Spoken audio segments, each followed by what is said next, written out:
आज हम नया टॉपिक स्टार्ट कर रहे हैं इंजीनियरिंग मैकेनिक्स के अंदर, जिसका नाम है centroid and centre of gravity. तो देखिए, सबसे पहले हम पढ़ेंगे कि सेंटर ऑफ ग्रेविटी क्या होती है। तो आपने देखो पहले पढ़ा भी होगा वैसे सेंटर ऑफ ग्रेविटी क्या होती है। सेंटर ऑफ ग्रेविटी किसी भी बॉडी का वो पॉइंट होता है जिस पॉइंट पर उसका पूरा वेट काम करता है। ठीक है, उसे कहते हैं सेंटर ऑफ ग्रेविटी। तो थोड़ा ब्रीफ में समझ लेते हैं। देखिए, the centre of a gravity of a body is defined as the point through which resultant of the gravitational force यानी weight act for any orientation of the body. मैंने जो बताया था आपको अभी कि सेंटर ऑफ ग्रेविटी क्या होता है। सेंटर ऑफ ग्रेविटी किसी बॉडी का वो पॉइंट होता है जिस पॉइंट पर उसका टोटल ग्रेविटेशनल फोर्स या वेट एक्ट करता है। ठीक है, जैसे कि आप यहाँ पर डायग्राम में देख सकते हैं, इधर इधर ये एक्स एक्सिस है आपका, ये वाई एक्सिस है, और ये आपका एक यहाँ पर बॉडी रखी हुई है। अब कोई भी बॉडी होती है, आपकी कोई भी बॉडी अलग अलग पार्टिकल से मिलकर बनी हुई होती है। तो मैंने मान लिया कि इसका एक पार्टिकल ये m1 है जिसका मास m1 है, एक पार्टिकल का मास m2 है, एक पार्टिकल का मास m3 है और एक पार्टिकल का मास m4 है। क्लियर है। तो जो m1 मास का पार्टिकल है इसका कितना वेट नीचे काम करेगा, m1 जी। ऐसे ही जो m2 होगा, m2 का कितना वेट काम करेगा, m2 जी। m3 का m3 जी और m4 का m4 जी। क्योंकि हमें पता है जो वेट होता है वो हमेशा वर्टिकली डाउनवर्ड एक्ट करता है। तो अब क्या होगा, मैंने मान लिया भी m1 m2 m3 m4 इन सब का जो रिजल्टेंट है, इन सब का रिजल्टेंट आपका क्या है, m है, कैपिटल है, ये जो यहाँ पर है। ठीक है नहीं। तो इन सब का जब रिजल्टेंट कैपिटल m है तो कैपिटल m का जो आपका वेट होगा वो कितना होगा, कैपिटल m जी, जो डाउनवर्ड एक्ट करेगा। क्लियर है। तो आपका जो कैपिटल एम, ये वाला जो पॉइंट है जहां आपका कैपिटल एम मास एक्ट कर रहा है, यानी जहां पर आपका एम जी वेट लगा है, ये पॉइंट कहलाएगा आपका सेंटर ऑफ ग्रेविटी। ठीक है, जितने भी पार्टिकलों से मिलकर आपकी बॉडी बनी है उन सब का रिजल्टेंट एक ही पॉइंट पर काम करेगा। ठीक है नहीं, वो पॉइंट कहलाएगा उस बॉडी का सेंटर ऑफ ग्रेविटी। एक चीज और ध्यान रखनी है, देखो उसके अंदर कुछ मेन पॉइंट है, पढ़ लेंगे हम। देखिए, the position of centre of gravity depend upon the shape of the body.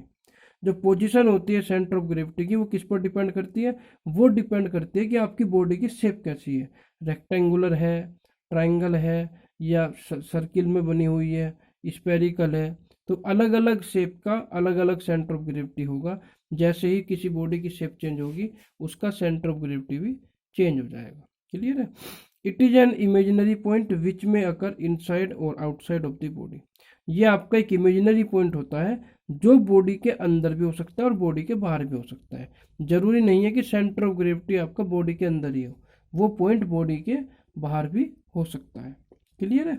Next देखिएगा आप, a body has only one centre of gravity. एक बॉडी का केवल एक ही सेंटर ऑफ ग्रेविटी होगा। क्लियर है। जैसे कि मैंने बताया था, देखिए अभी ये बॉडी है, इस बॉडी का केवल सेंटर ऑफ ग्रेविटी वाला पॉइंट ये है। ये जो पॉइंट मैंने बताए थे ये तो पार्टिकल के हैं। बॉडी जितने पार्टिकल से मिलकर बनी हुई होगी उनका मास तो अलग अलग होगा, लेकिन जब उन पार्टिकलों का हम रिजल्टेंट निकालेंगे तो वो कैपिटल एम निकल के आएगा। तो इसीलिए मैंने आपको कहा है कि एक बॉडी का केवल एक ही सेंटर ऑफ ग्रेविटी होगा। क्लियर है। Its location does not change even with A change in the orientation of the solid body.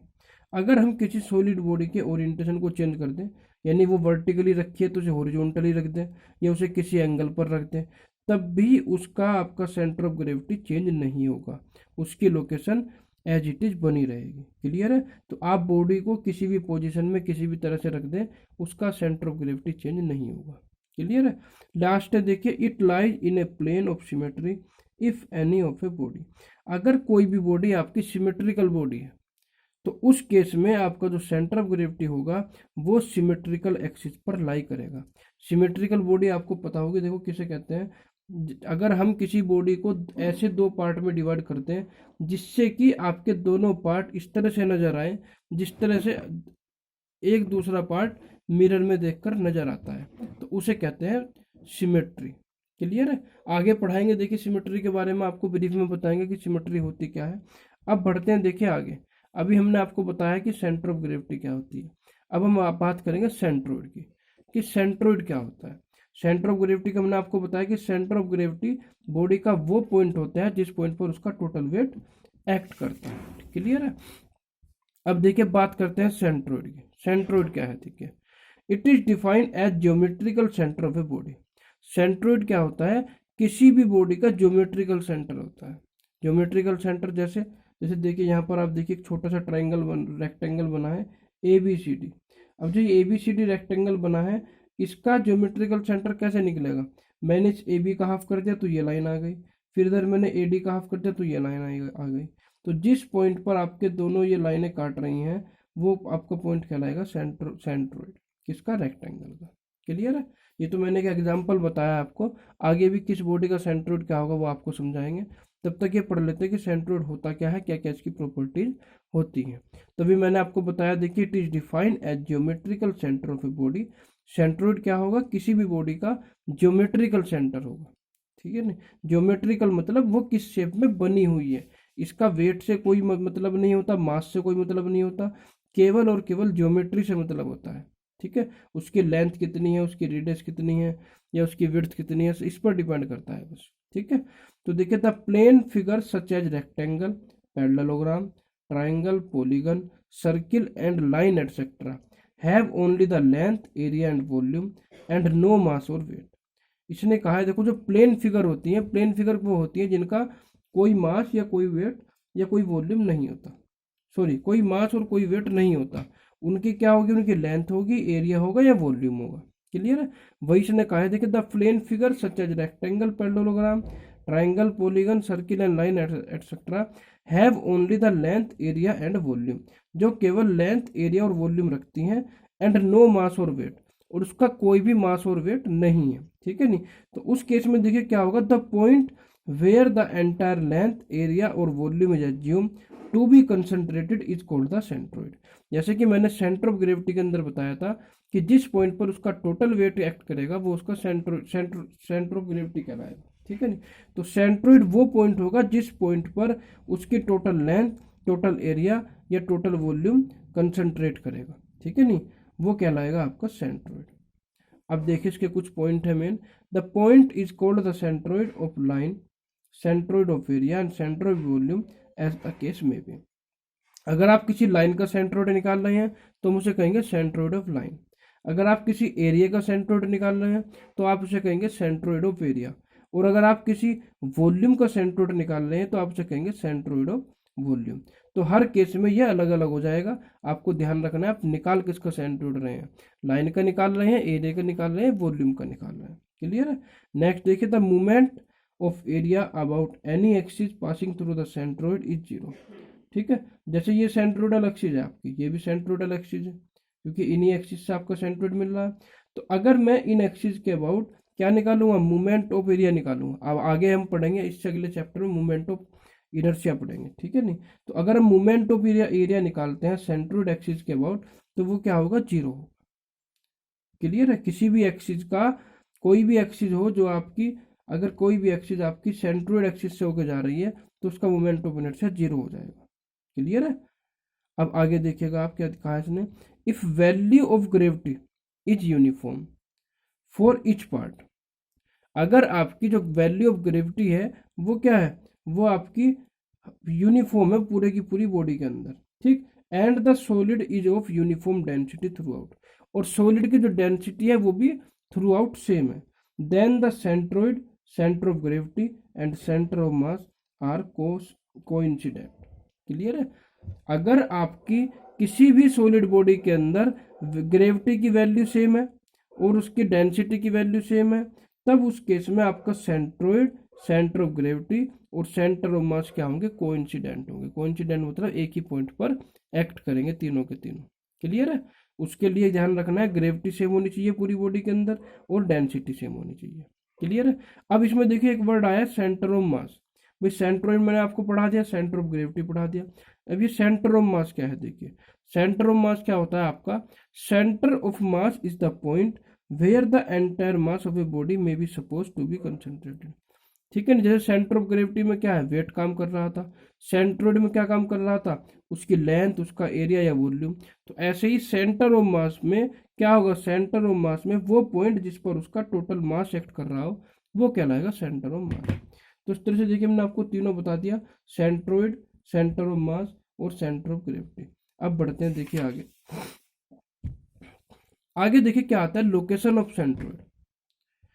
किसी भी सेंट्रोइड की लोकेशन का पता कैसे चलेगा हमें, या हम उसे कैसे निकालेंगे, ठीक है। ये मेन पॉइंट आता है आपका, क्योंकि जो भी आप न्यूमेरिकल करेंगे उसमें आपको लोकेशन ही निकालनी पड़ेगी कि आपकी सेंट्रोइड की लोकेशन क्या है। तो देखिए इस केस में हम क्या करेंगे, हमने देखिए यहाँ पर माना ये एक्स एक्सिस है, ये आपका वाई एक्सिस है, और इस एक्सिस में या इस प्लेन में एक बॉडी रखी हुई है, ये देखिए यहाँ पर, ठीक है नहीं। और इस बॉडी को मैंने अलग अलग पार्ट में डिवाइड कर दिया। देखिए इस तरह से ये आपकी लाइनिंग दिख रही होंगी आपको, इन लाइनों द्वारा मैंने इसे अलग अलग पार्ट में डिवाइड कर दिया। इसका जो एरिया है पहले वाले पार्ट का A1 है, इसका A2 है, थर्ड वाले का A3 है। इसी तरह से आगे बढ़ते बढ़ते क्या आ गया, AN तक इसका एरिया आ गया। यानी मैंने इसके n पार्ट कर दिए, तो एरिया के भी कितने पार्ट हो गए, n पार्ट हो गए, ठीक है नहीं। यानी जो टोटल एरिया इसका A था वो n पार्ट में डिवाइड हो गया, ठीक है। अब देखिए जी इसकी जो बॉडी है, मैंने मान लिया कि इस बॉडी की सेंटर ऑफ ग्रेविटी यहाँ है, जहाँ ये जी पॉइंट आपको नजर आ रहा है यहाँ है, ठीक है नहीं। तो एक्स एक्सिस से जो आपका ये A1 एरिया है, इसकी दूरी है x1, सॉरी वाई एक्सिस से, वाई एक्सिस से जो आपका एरिया A1 है इसकी दूरी x1 है। जो आपका एरिया A2 नजर आ रहा है आपको, इसकी दूरी x2 है। जो आपका एरिया x3 है इसकी दूरी x3 है। ऐसी जैसे जैसे हम आगे बढ़ते चले जाएंगे उसकी डिस्टेंस लिखते चले जाएंगे, ठीक है नहीं। A4 की x4 आ जाएगी, AN की xN आ जाएगी, इस तरह से हम लिखते चले जाएंगे, ठीक है। और जो ये आपका सेंटर ऑफ ग्रेविटी है, मैंने मान लिया इसकी वाई एक्सिस से दूरी कितनी है, x बार। क्लियर है। अब देखिए सेंटर लोकेशन ऑफ सेंट्रोइड निकालेंगे कैसे, देखिए देखिए the coordinate x bar y bar of the centroid are determine from the fact that movement of all small area dA comprising the area A about an axis must be equal to the moment of area A itself about the same axis। Clear है। इसने क्या कहा है, देखो cell location निकालने के लिए क्या कहा है इसने, कि हमने मान लिया कि हमारा जो बॉडी है, इस बॉडी का सेंट्रोइड है x बार y बार, ठीक है नहीं। तो इस x बार y बार को निकालने के लिए हम क्या करेंगे, हमने जो अपना एरिया n पार्ट में डिवाइड किया है, ठीक है नहीं। तो ये जो n पार्ट का एरिया है इसका हम क्या ले लेंगे, किसी भी एक्सिस के अबाउट मूवमेंट ले लेंगे। जैसे मैंने मान लिया वाई एक्सिस के अबाउट मूवमेंट ले लिया, A1 का, फिर A2 का, फिर A3 का, फिर AN का, इस तरह से लेते चले गए। तो इनका जो अलजेब्रिक सम होगा, इनका अलजेब्रिक सम किसके इक्वल होगा, इनका अलजेब्रिक सम होगा इसके टोटल एरिया के मूवमेंट के। किसके होगा, इन सब का अलजेब्रिक सम इसके टोटल एरिया का जो मूवमेंट आएगा उसके इक्वल होगा। देखिए कैसे करेंगे, देखिए आप, जैसे ये हमारी फिगर है यहाँ पर, इस फिगर में अगर मैं देखूँ यहाँ पर, देखिए A1 का मूवमेंट क्या आएगा वाई एक्सिस के अबाउट, A1 x1, इसका आएगा A2 x2, इसका आएगा A3 x3, ऐसे आगे बढ़ते चलेंगे तो इसका आ जाएगा AN x1। यानी आपका देखिए यहाँ पर movement of all the strip, यानी जितने भी आपके कंपोनेंट आपने तोड़े हैं एरिया वाइज, उनका वाई एक्सिस के अबाउट मूवमेंट क्या आएगा, देखिए A1 x1 plus A2 x2 plus A3 x3, ठीक है। इस तरह से आप करते चले गए, फिर AN x1, यानी ये आ गया समीशन AX। क्या आ गया ये आ गया समीशन AX, यानी अलजेब्रिक सम किसका, एरिया का, मूवमेंट का, ठीक है ना। एरिया का जो मूवमेंट लेंगे हम उसका अलजेब्रिक सम, क्योंकि आपको पता है मूवमेंट क्या होता है, मूवमेंट होता है आपका फोर्स इंटू डिस्टेंस। तो एरिया का मूवमेंट क्या होगा, एरिया इंटू डिस्टेंस। तो एरिया आपका A1 है और वाई एक्सिस के परपेंडिकुलर डिस्टेंस कितनी है, x1। ऐसे ही मैंने सभी एरिया का मूवमेंट निकाला और आपका ये आ गया, ठीक है नहीं। अब मैंने आपको क्या बताया, जो आपका इसका टोटल एरिया है, टोटल एरिया कहाँ एक्ट करेगा, टोटल एरिया एक्ट करेगा आपको यहाँ, जहाँ सेंटर ऑफ ग्रेविटी होगी इसकी, या सेंट्रोइड होगा, ठीक है नहीं। तो यहाँ जब टोटल एरिया एक्ट करेगा, या सेंट्रोइड जो उसका होगा, तो यहाँ से यहाँ तक की दूरी कितनी है, x बार। तो इस एरिया का मूवमेंट क्या आ जाएगा, A इंटू एक्स बार। कितना आ जाएगा, टोटल एरिया का मूवमेंट आएगा A इंटू एक्स बार। अभी मैंने आपको बताया था कि इसके अंदर क्या होगा, जो इसका अलजेब्रिक सम होगा सभी कंपोनेंट के एरिया के मूवमेंट का, वो किसके इक्वल होगा, टोटल एरिया के मूवमेंट के। यानी यहाँ से क्या आ जाएगा, यहाँ से आ जाएगा summation AX is equal to AX bar, ठीक। तो x बार की वैल्यू क्या आ गई, x बार आ गया आपका समीशन AX ओवर A। इस तरह से हम क्या निकाल सकते हैं, x बार निकाल सकते हैं। क्लियर है। और A की वैल्यू क्या है आपकी, A इक्वल टू होगा आपका A1 plus A2 plus A3 plus A4, जितने भी एरिया हैं इन सबको अगर हम टोटल करेंगे तो वो किसके इक्वल आएगा, A के इक्वल आएगा, ठीक है। तो देखिए मैंने यहाँ लिखा भी है, इसमें आगे देखिएगा, where summation AX is the algebraic sum of the moments of area about Y axis, ठीक है नहीं। समीशन AX क्या है, वाई एक्सिस के अबाउट सभी एरिया का मोमेंट है, ठीक। और ए क्या है, ए है आपका टोटल एरिया। क्लियर है। सिमिलरली हम क्या निकाल सकते हैं, देखिए जैसे मैंने यहाँ पर ये निकाला था, आप यहाँ देखिएगा ऊपर, A X bar is equal to summation A X, ऐसे ही क्या आ जाएगा, एक्स बार की जगह वाई बार आ जाएगा और एक्स की जगह वाई आ जाएगा। अगर मैं अब किसके अबाउट मूवमेंट ले लूँ, मैं मूवमेंट ले लूँ एक्स के अबाउट, ठीक है नहीं, तो एक्स के अबाउट मूवमेंट लेने से सिमिलरली ये निकल जाएगा A Y bar is equal to summation A Y, यानी यहाँ से वाई बार इजगल टू क्या आ जाएगा, summation A Y over A. ऊपर था देखिए x bar is equal to summation A X over A, यहाँ आ जाएगा Y bar is equal to summation A Y over A. Clear है। Where summation A Y is the algebraic sum of movement of area about x axis, ठीक है। Summation A Y क्या है, X axis के about सभी movement का sum है, algebraic सम। Clear है। और ए क्या है आपका, मैंने बताया था ए one plus minus A two plus minus A three plus minus ए, ठीक है नहीं। ए क्या है, जितने भी एरिया हैं उन सब का सम है। अब ये जो मैंने आपको बताया सेंट्रोइड निकालना, ये मैंने आपको बताया एरिया के लिए। ये किसके लिए बताया, एरिया के लिए। अगर आपकी सॉलिड बॉडी हो, अगर आपकी क्या हो, सॉलिड बॉडी हो, सिमिलरली फॉर वॉल्यूम, देखिए मैंने यहाँ लिखा है वॉल्यूम एलिमेंट, अगर कोई आपकी सॉलिड बॉडी होगी तो उसमें हम क्या कर देंगे, जहां जहां मैंने एरिया लिया है, देखिए जहां आपका ए आया है वो किससे रिप्लेस हो जाएगा, वो रिप्लेस हो जाएगा वी से। यानी यहां से वॉल्यूम एलिमेंट में क्या आएगा, X bar is equal to summation we x over we और Y bar is equal to summation we Y over we, ठीक। जहां वी क्या है, वी है आपका टोटल वॉल्यूम, यानी V one plus minus V two plus minus V three plus minus V four V N. Same ऐसे ही निकलेगा जैसे मैंने ऐसे बताया, बस फॉर्मूला ध्यान रखेंगे। अगर वॉल्यूम आपकी वॉल्यूम वाली बॉडी है, सॉलिड बॉडी है, तो उस केस में ए को वी से रिप्लेस कर देंगे, ठीक है। आप देखिए आगे बढ़ते हैं इसमें। यह आता है सिमिलरली फॉर लाइन। अगर आपका लाइन एलिमेंट है, यानी ना तो उसका एरिया है ना उसका वॉल्यूम है, उसकी केवल लेंथ है, तो उस केस में हम क्या करेंगे, उस केस में देखिए आपका जो यहाँ एरिया था ए था, उसे रिप्लेस कर देंगे एल से। यानी एक्स बार इक्वल टू क्या आ गया, देखिए summation L X over L, और वाई बार क्या आ गया, summation L Y over L, ठीक है नहीं। जहाँ एल क्या होगी आपकी, एल है आपकी टोटल लेंथ, यानी L one plus minus L two plus minus L three plus minus L N. Clear है। तो ये हो गया आपका, देखिए यहाँ पर तीनों के तीनों फॉर्मूले मैंने आपको बता दिए। सबसे पहले मैंने आपको फॉर्मूला बताया, देखिए इसका जो एरिया, अगर मुझे एरिया का सेंट्रोइड निकालना हो, ठीक है, और अगर किसी कोई सॉलिड बॉडी का निकालना हो वॉल्यूम का, तो इसमें ये होगा, और अगर किसी लेंथ का निकालना हो, ठीक है नहीं, तो ये होगा। क्लियर है। तीनों केस का मैंने आपको बताया। देखिए हमारे जो कोर्स में है, हम एक तो पढ़ेंगे लाइन के लिए कि अगर किसी लाइन का सेंट्रोइड निकालना हो तो कैसे निकलेगा, और दूसरा हम आपको बताएंगे एरिया के लिए। वॉल्यूम वाला जो है, वॉल्यूम का जो सेंट्रोइड होता है वो हमें नहीं निकालना है, हमें केवल एरिया का सेंट्रोइड निकालना है और लाइन का सेंट्रोइड निकालना है। क्लियर है। अब देखिए मैंने यहाँ पर देखिए फॉर्मूले लिखे हैं, आप देख रहे होंगे, for line, for areas, for solid body. तो हमें एक तो इस पर ध्यान देना है, एक इस पर ध्यान देना है। ये दोनों हमें इस पर न्यूमेरिकल भी करने हैं, इस पर हमें न्यूमेरिकल नहीं करने हैं, ठीक है नहीं। तो लाइन के लिए देखिए एक्स बार इक्वल टू क्या आएगा, summation L X over L, ठीक। या ऐसे क्या लिख देंगे, देखिए समीशन एल एक्स का मतलब क्या है, L one x one plus minus L two x two plus minus L three x three and so on, ठीक। और एल की जगह क्या आ जाएगा आपका, L one plus minus L two plus minus L three plus minus L, ठीक। ऐसे ही वाई बार आपका क्या आएगा, summation L Y over L, यानी L one Y one plus minus L two Y two plus minus L three Y three plus minus करके L N Y N तक। Plus minus मैंने इसमें इसलिए लिखा है क्योंकि आपकी बॉडी प्लस भी हो सकती है और माइनस भी हो सकती है। जब हम न्यूमेरिकल करेंगे तब आपको समझ में आएगा कि मैंने यहाँ प्लस माइनस क्यों लिया था। अगर कोई बॉडी ऐड हो रही है कंपोजिट बॉडी में तो प्लस करेंगे, और रिमूव हो रही है तो माइनस करेंगे। क्लियर है। ऐसे ही देखिए यहाँ पर एरिया के लिए निकालेंगे। एरिया क्या आ जाएगा, X bar is equal to summation A X over A, Y bar is equal to summation A Y over A, ठीक है नहीं। और जहाँ मैंने एल लिया था वहाँ क्या आ जाएगा, ए आ जाएगा, यानी A one x one plus minus A two x two plus minus A three x three, और अपॉन क्या आएगा, A one plus minus A two plus minus A three and so, ठीक। अगर वाई बार की बात है तो एक्स वन एक्स को किससे रिप्लेस कर देंगे, वाई से। जहाँ x one x two x three था वहाँ क्या आ जाएगा, y one y two y three. Clear है। और ऐसे ही वॉल्यूम जो सॉलिड बॉडी होती है, जो वॉल्यूम वाली बॉडी होती है, उसमें क्या आएगा, देखिए एक्स बार इजकल टू आएगा summation we x over we, और वाई बार आएगा summation we Y over we, ठीक है नहीं। तो समीशन वी एक्स को हम क्या लिख सकते हैं, v one x one plus v two x two plus v three x three and so on v n x n. Over V1 plus V2 plus V3 and so on Vn, ठीक।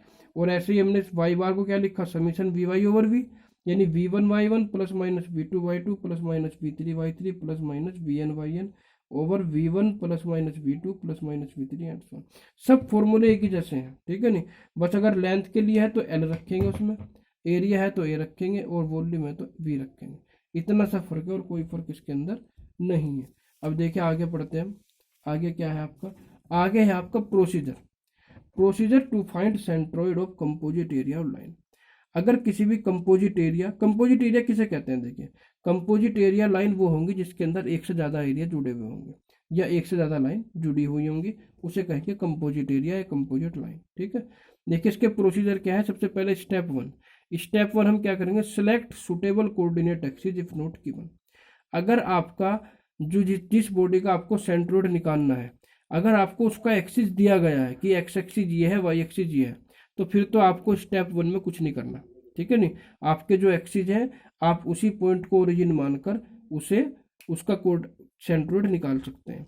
लेकिन अगर उस बॉडी के अंदर आपके एक्सिस नहीं दिए गए हैं तो उस केस में आप क्या करेंगे, उस केस में आप खुद उसके क्या करेंगे, कहीं ना कहीं एक्सिस मानकर उसका सेंट्रोइड निकालेंगे। ये बात ध्यान रखिएगा। अगर मैं किसी भी बॉडी के एक्सिस चेंज कर दूंगा, एक्स एक्सिस और वाई एक्सिस, तो उसका सेंट्रोइड की पोजीशन तो वही रहेगी, लेकिन एक्स बार और वाई बार की वैल्यू अलग आएगी, ठीक है नहीं।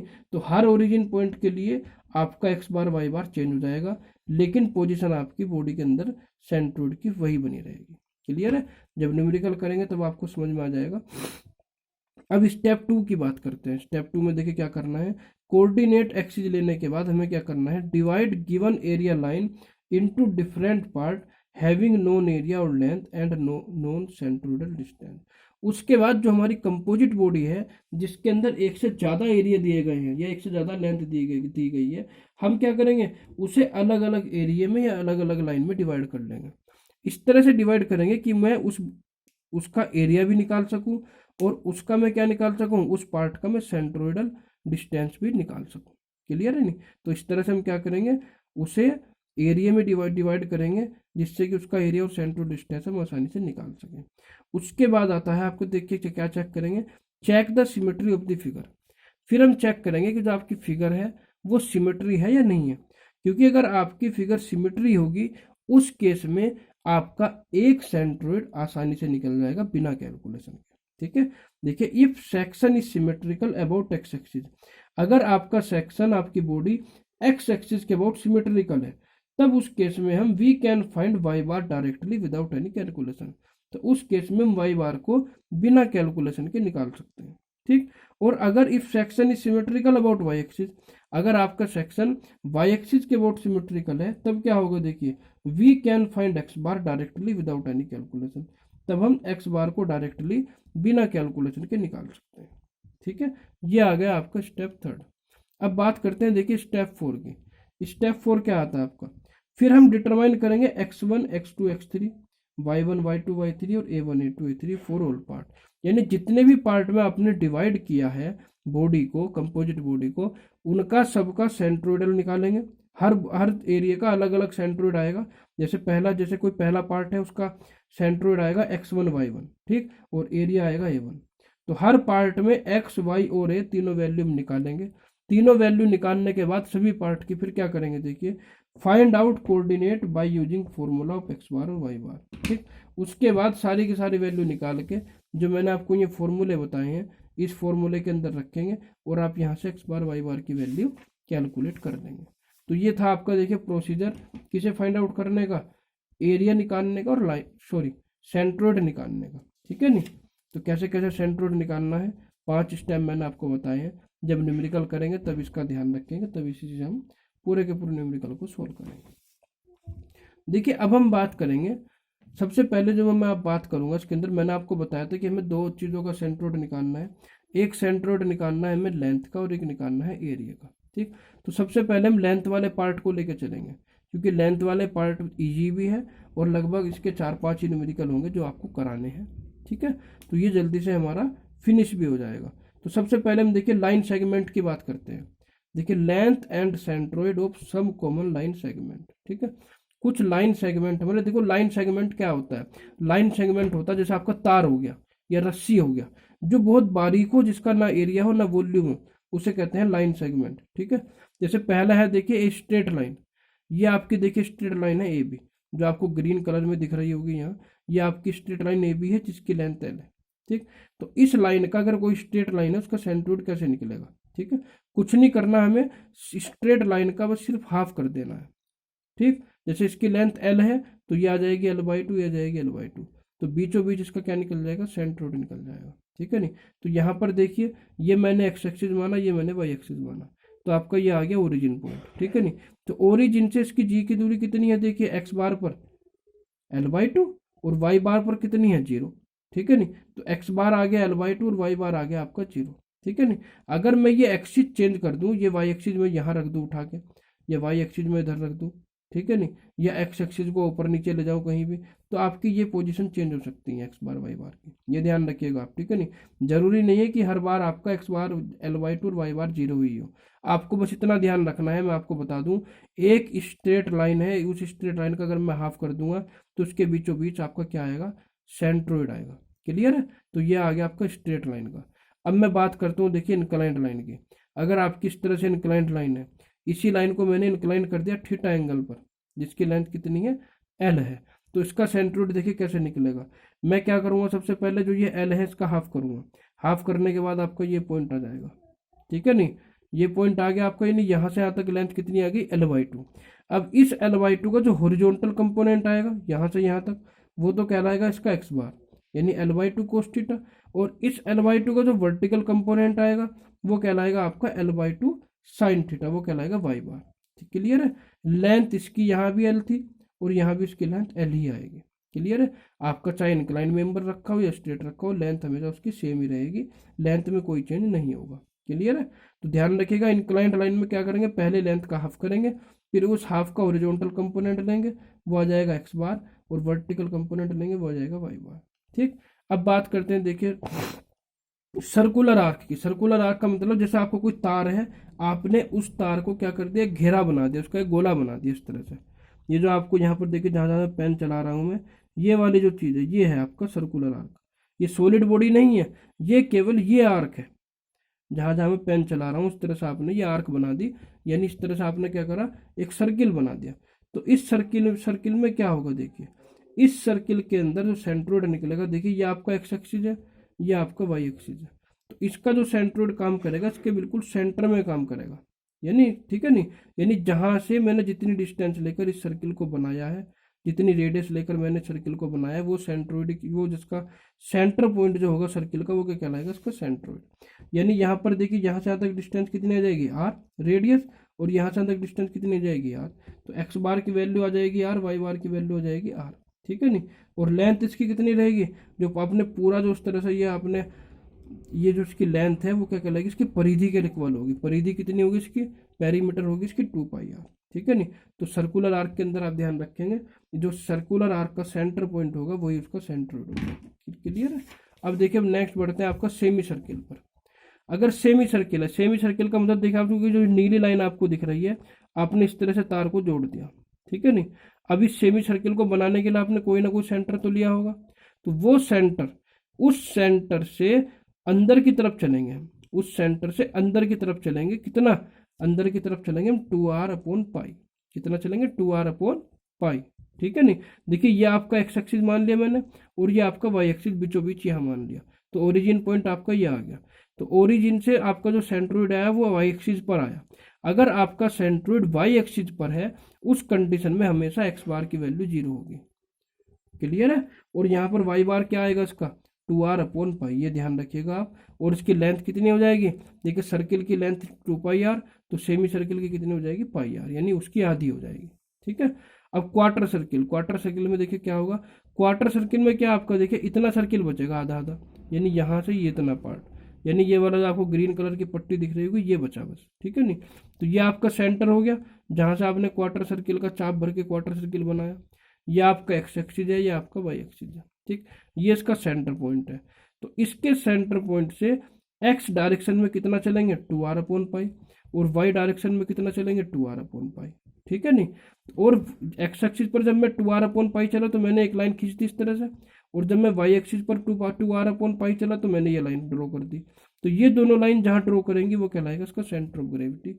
फॉर्मूला आप ध्यान रखिएगा, ठीक है नहीं। जैसे इसमें 2r/पाई सिर्फ वाई एक्सिस में था, इसमें दोनों डायरेक्शन में होगा, एक्स बार में भी और वाई बार में भी, ठीक है।